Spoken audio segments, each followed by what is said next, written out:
Assalamualaikum warahmatullahi wabarakatuh. Pada video kali ini kita akan bereksperimen mengenai titrasi asam basa.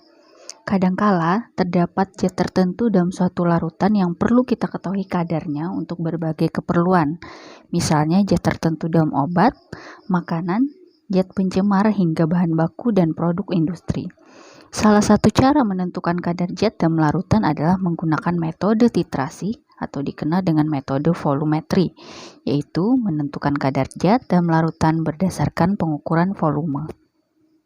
Sekarang mari kita pelajari konsep eksperimen dan perhitungan titrasi melalui video berikut. Titrasi dilakukan saat kita ingin mengetahui kadar suatu larutan yang belum diketahui konsentrasinya.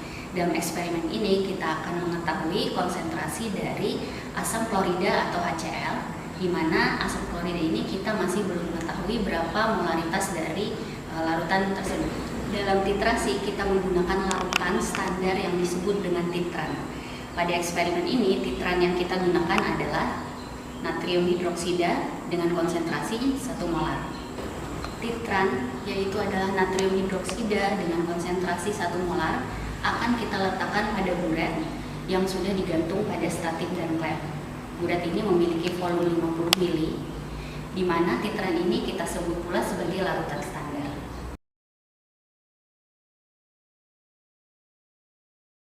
Kita akan memasukkan larutan NaOH ke dalam buret sebanyak 50 ml dan pastikan keran buret dalam keadaan tertutup. Larutan asam klorida atau HCl yang ingin kita ketahui konsentrasinya disebut dengan titrat atau analit, yang kita masukkan tadi sebanyak 10 ml ke dalam labu Erlenmeyer. Kemudian untuk mengetahui agar penambahan dari titran NaOH yang nanti akan dikeluarkan dari buret dan direaksikan dengan larutan HCl tadi mengalami perubahan, maka kita perlu menambahkan larutan indikator. Indikator di sini adalah indikator PP atau fenometalin. Perlu diketahui, indikator ini bersifat spesifik tergantung dari jenis asam dan basa yang nanti akan direaksikan. Karena dalam praktikum ini, dalam eksperimen ini, asam dan basa yang kita reaksikan adalah bersifat sama-sama kuat, yaitu HCl yang bersifat asam kuat dan NaOH yang bersifat basa kuat.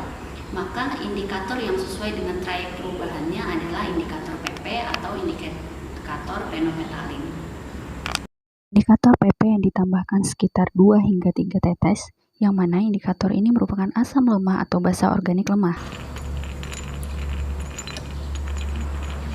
Oke, sekarang kita akan melakukan titrasi. Kita bisa melihat bahwa ketika titrat ditambahkan, dan ini adalah larutan standar NaOH 1 molar, setetes demi tetes, maka nanti ketika mendekati titik ekivalen, larutan akan berubah menjadi agak pink, dan seketika itu pula titrasi akan tepat dihentikan.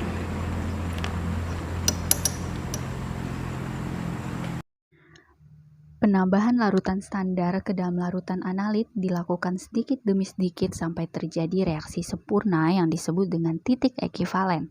Titik ekivalen terjadi bila jumlah mol asam dan basa keduanya habis bereaksi secara stoikiometri yang dapat diketahui dengan adanya perubahan warna larutan yang dianalisis. Titrasi harus dihentikan tepat pada saat indikator menunjukkan perubahan warna yang disebut dengan titik akhir titrasi. Sekarang mari kita melakukan perhitungan mengenai titrasi asam basa ini. Prinsip dari eksperimen titrasi asam basa kita kali ini adalah reaksi penetralan, di mana tadi kita ingin mengetahui konsentrasi dari HCl, yaitu HCl yang dimasukkan adalah sebanyak 10 ml, dan kita ingin mengetahui berapa molar konsentrasinya. Kemudian kita netralkan dengan larutan standar yaitu NaOH, yang mana tadi kita masukkan sebanyak 8,4 ml setelah kita lakukan perhitungan pada buret dan memiliki konsentrasi 1 molar. Dalam hal ini karena asam klorida adalah bersifat asam kuat dan NaOH adalah tergolong basa kuat, maka akan terjadi reaksi netralisasi. Asam kuat akan menyuplai H+ dan basa kuat akan menyuplai ohamin, ion ohamin, yang kemudian akan ternetralisasi membentuk H2O atau air. Dalam hal ini, mol dari H+ karena dia mengalami netralisasi adalah sama dengan mol dari OH- dari basa yang ditambahkan tadi. Karena kita tahu mol ini adalah jika dikaitkan dengan molaritas, perumusannya adalah molaritas dikali dengan volume, maka kita bisa menghitung konsentrasi dari si HCl, ya, di mana konsentrasi dikali volume untuk HCl, di mana pembawanya adalah H+, sama dengan konsentrasi dikali volume dari OH- atau basa, dalam hal ini adalah NaOH. Untuk mengetahui konsentrasinya H+ atau HCl tadi, maka kita bisa lakukan perhitungan molaritas dikali volume dari basanya atau OH-nya dibagi dengan volume dari asam atau volume H+. Maka di sini kita langsung masukkan molaritasnya tadi adalah 1 dikali dengan volume yang ditambahkan sebanyak 8,4 molar. Di sini adalah mili, kemudian di sini 1 molar dibagi dengan volume dari HCl itu adalah 10 mili. Maka hasilnya kita peroleh konsentrasinya sebesar 0,84 molaritas. Jadi berdasarkan titrasi tadi dan kita lakukan perhitungan, ternyata konsentrasi dari asam klorida yang ada dalam botol tadi itu adalah sebesar 0,84 molaritas atau molar.